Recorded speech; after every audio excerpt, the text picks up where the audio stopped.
Fading is the strategy of leaving Jehovah's Witnesses without being punished or disfellowshipped. If you're leaving a religion, that's easy because you can just say, thank you very much, but no thanks, and that's it. But if you're leaving a cult, you will be punished. It's the same with Scientology and a number of cults. You're not allowed to leave.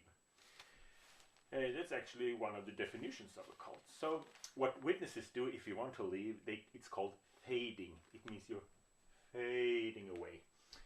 What you normally do, you move away from your friends and family to a new city or a new part of the country, and then you move around within that city and change your address so many times that you hope the elders will give up on you. If it's legal, many different legislation, different countries, but if it's legal, you should put up a fake name on your mailbox, and obviously you shouldn't open the door if witnesses are calling.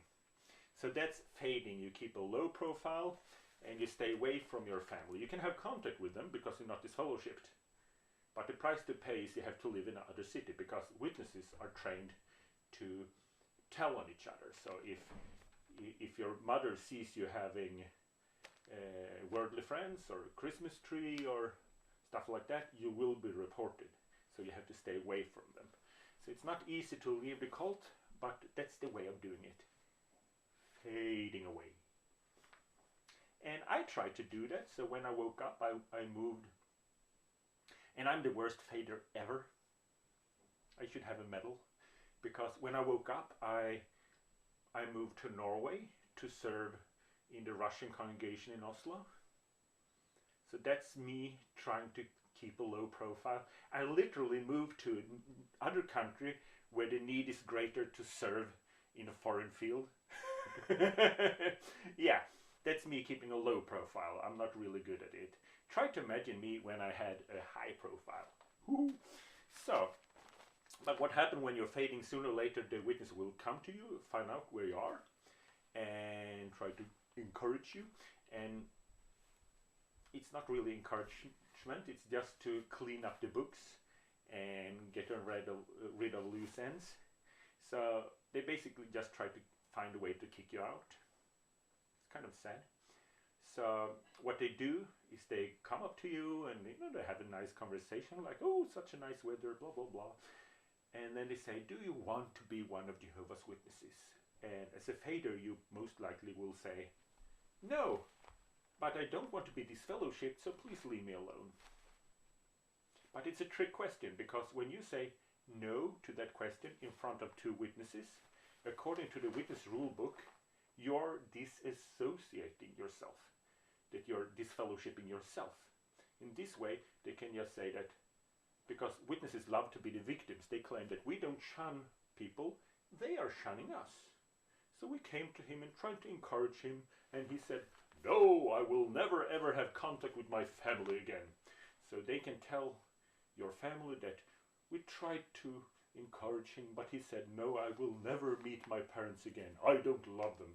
So it's a really shitty move, but yet again, it's a cult, and that's what cults do.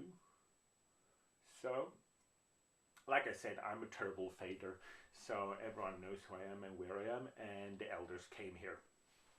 It was the circuit overseer and another brother, and they said, blah, blah, blah, blah, blah, blah.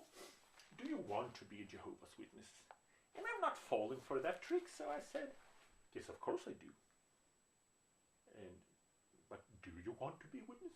Yes, of course I do. The Bible clearly said that Rutherford and 700 others were elected in 1919. And the circuit overseer said, well, you know, the reason why we ask is this newspaper. Yet again, I'm a terrible fader. Fading is about keeping a low profile. I'm not good at it.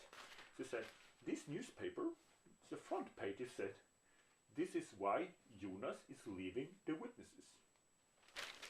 So we get the impression that you don't want to be one of us. And I said, Satan controls media. You can't trust the newspaper.